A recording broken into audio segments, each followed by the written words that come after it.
In this go-for-a-punch world in which we live, where we spend our days with SpongeBob SquarePants and our nights strolling London after midnight, you may think you've heard of everything we've yet to find. But there is more unknown in this world than you could possibly imagine. This is lesser-known lost media. Welcome back, everybody. This is Mr. Sean here with Volume 20 of Lesser Known Lost Media. I can't believe I've already made 20 of these. This is also part 2 of our October Spooktacular horror-based Lesser Known Lost Media. Now, you already know this if you have watched this series before, but if you are new to the channel, welcome, and what we do here is we cover 4 family-friendly, safe-for-work pieces of lost media that just doesn't get the same amount of coverage as other pieces might on YouTube. We do a brief ad break, and then we do a final 5th not safe for work piece of lost media. Now, because this is our 20th episode of this show, I have a couple of special things planned. First of all, this episode will be exclusively lesser known Japanese lost media with a horror theme. I also have one other thing I will be doing that is a special thank you for joining me and being with me this whole time, but you'll have to wait till later in the video to find out about that. As always, guys, please help my channel grow. Like, comment, and subscribe. Make sure you engage with the video, share the video, help it show up in other people's algorithms, as well as potentially joining the Patreon or going to my links and checking out one of my 3 sites on which I sell minis: eBay, Etsy, or Mercari, and maybe buy a mini. And always, the #1 thing you can do to help my channel grow, costs you nothing, is to just keep tuning back in. With that being said, let's get to the lost media.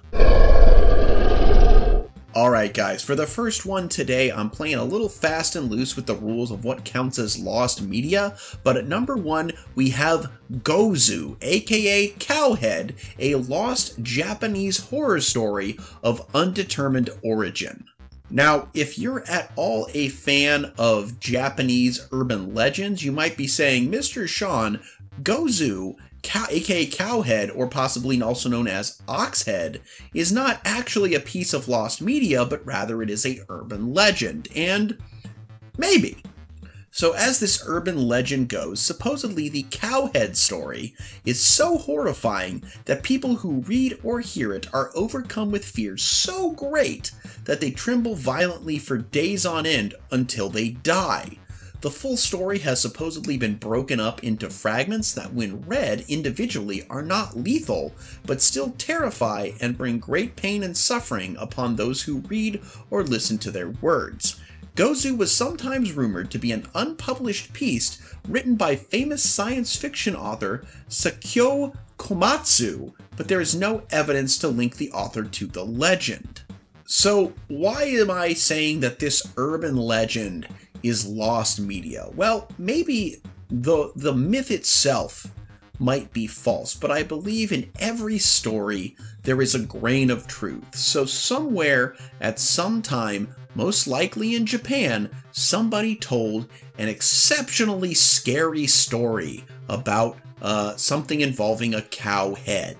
And, people probably who heard this story would tell other people about the story, and its legend grew to the point where we have this mythic urban legend about a story so scary that it would scare you to death. But ultimately, I believe that somewhere there exists a story that has been lost to time on which this legend was created. At number 2, we have the Eki Ningo broadcast, a lost Japanese news broadcast featuring a cursed doll.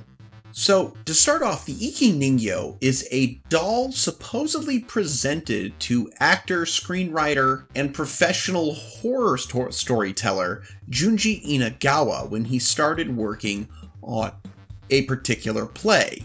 Now, this play involved a doll as a central prop that resembled more or less a ghost of a little girl that Junji had claimed to have seen previously. Now, apparently from the moment that he received this doll, the lives of the people working on the play would become quite hectic. The artisan who made the doll vanish, the scriptwriter's house burned down, and the cousin of the puppeteer in charge died suddenly. Accidents happened during rehearsals, which not only affected props but also the crew, with a few people actually getting hurt. Curiously, most of the wounds affecting them occurred on the right hand and right knee, which were also parts of the doll that would constantly become damaged without explanation. And apparently, after becoming concerned about the well-being of his crew, Inagawa took the doll to different temples and shrines, and eventually she would be put in a coffin and things seemed to improve. The play went on and it seemed that everything would be okay. Shockingly, Inagawa's father died all of a sudden the next day after the play. Also, the puppeteer, Mr. Maino, took the doll home after the play was over, and it is said that his mental health declined considerably during this time. Now, all of this could be true, could be not. It's not known exactly what play this was. The story, Mr. Imagawa was always very hush-hush about it. But here comes to the piece of lost media. In 1979, a TV station that knew about the doll invited Inagawa and Mr. Maino for an interview, and that's where things got weird. During the episode, things started to happen like lights falling and tech failures. Crew members and the audience started to feel uneasy, and Maino talked to the doll as if she was a real person. To this day, this specific episode cannot be found, and it is considered lost media.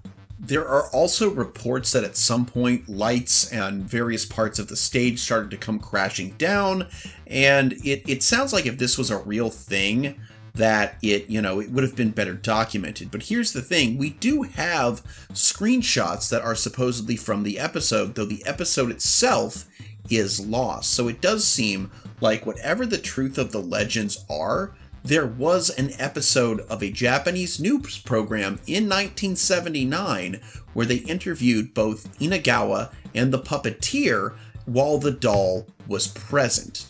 But anything more about people supposedly seeing ghosts or catastrophes on set, well, if we could find the episode, that would basically put all of this to rest one way or the other. Now, at the time, of course, VHS recording did exist, but most people did not have ready access to it. So the idea that this episode is on some Japanese person's either VHS or Betamax collection, very slim, but it could be. So maybe someday we will see it, and then we'll know the truth. At number 3, we have Memories of Earth, a lost, unaired episode of the Japanese horror TV series The Damned Files, circa 2004. The Damned Files is a Japanese horror TV series of 30 episodes over 3 seasons that aired in 2003. The series was produced by the Nagoya Broadcasting Network, NBN, and is set in Nagoya, and the episodes are based on actual haunted places and ghost stories that exist in Aichi. In addition, the series was aired in syndication on the TV Asahi affiliate stations in the various prefectures to which NBN belongs. A 90-minute special episode aired on October 17, 2003, and was screened as a film under the title The Tunnel at the Cannes Film Festival and Stockholm International Film Festival in 2004. Now, of this series, only one episode is apparently missing. The unaired episode in the series is titled Memories of Earth, or Chiku no Omoide. Has an unknown plot and details are only partially known. Shinji Aoyama is in charge of directing, and he mentioned on his blog that the episode would be completed by the end of April 2004. The film was then shown at a preview screening held at the Imagica in Gotanda, Tokyo. Shingo Tsurumi plays the lead role and is listed in the list of films in which he has appeared. Currently, no screenshots have ever been found, let alone a full-length version of the episode. As for other details of the episode, rumors exist that the story is about a man who survived on Earth, and it is in the science fiction genre. I always find these lost horror TV episodes like there was one episode so scary that we couldn't air it. really interesting because ultimately the reason it was never aired is always likely something far more mundane, like TV schedule issues or something like that. But because it's horror themed, because it's never been released on like home media or anything, and because so little of it exists, it just leads the people to wonder, like, what the hell is it with this video that it can't be shown?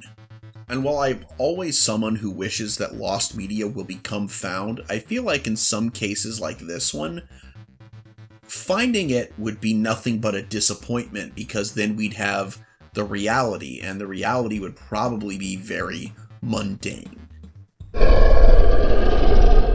Alright guys, coming in at number 4, we have Ghosts at School, a partially found alternate English dub of the anime series Ghost Stories from 2006. Now, in a previous episode, I talked about the lost Ghosts at School Ghost Stories episode about Kuchisaki Onna, and I talked a little bit about the English dub of the series.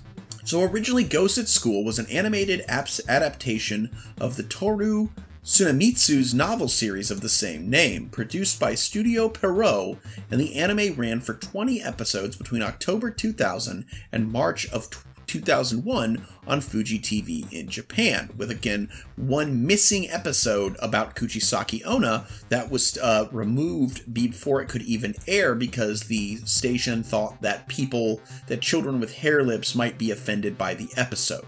However, there is a well-known English version released under the name Ghost Stories by the Houston-based ADV Films between October 2005 and June of 2006. This dub became infamous due to a creative decision that had the crew entirely rewrite the show's script to include vulgar humor. It's amazing. I highly recommend you watch it. However, there was another English dub, and was produced exclusively for the Southeast Asian market. Recorded in Hong Kong by Red Angel Media, this dub was faithful to the Japanese script and premiered on Animax Asia in early 2006. It starred Andrea Kwan, Candice Moore, Claudia Thompson, Russell Waite, Sarah Hauser, and Rick Thomas. This version of the show has no known home media releases. Episodes 5 through 9 have surfaced online, though the audio has been placed over the visuals of ADV's dub. And this one is definitely similar to a lot of other lost English dubs of animes, that they are likely lost because they just weren't good. That's not to say that the cast did not do a good job, it's just that the source material was pretty forgettable. Like, I have watched Ghost Stories, both the English dub, which is phenomenal, and I have watched the original Japanese Ghosts of School with subtitles, and in all honesty, the original content kinda sucks. It's a very bland, run-of-the-mill supernatural anime that is entirely forgettable. ADV was right to give their actors full reign to do whatever crude, dirty pop culture jokes they wanted to, because it ultimately made the series worth remembering.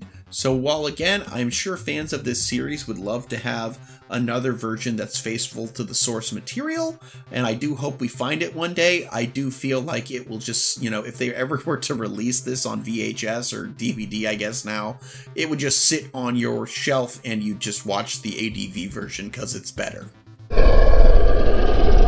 Alright everybody, we will get into that last final piece of not safe for work lost media in just a minute, but now I have a great announcement, because in order to celebrate our 20th episode of this series, and the fact that we are doing a Horror Japan compilation in this episode, I'm gonna go ahead and do another giveaway. This has nothing to do with our subscriber count. This is because of this video.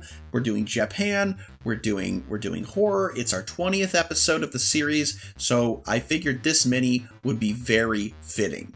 The miniature that I am giving away is this custom Alcinia Dimitrescu from Resident Evil Village that I have cobbled together out of bits from a couple different minis, and you can win her absolutely free. All you have to do is within the first 7 days of this video, please put in the comment, Mommy Milkers. Again, if you would like to win Alcinia Dimitrescu, this custom miniature, who will, next to standard size D&D miniatures, will actually be the correct height. Alcinia is like a very tall woman, and this miniature is the right proportions to be that kind of proportion to a standard D&D miniature for the most part. So again, if you would like to win her, please put in the comment, Mommy Milkers, in the video. At the end of 7 days, I will randomly select one of the people who made that comment, and you will win this miniature absolutely free. Now, the last couple of giveaways we've done, the person has not claimed their mini, and I feel like that is because I posted the video, the announcement in a video that was not a Lost Media video. So please understand that if you enter the contest, once the contest winner is announced, you will have 7 days to claim your miniature. And to know that you have won, you must watch all of the videos, not just the Lost Media ones, and in order to make sure whether or not you have been declared the winner. So again, if you want to win Lady Dimitrescu, just enter the comment, Mommy Milkers.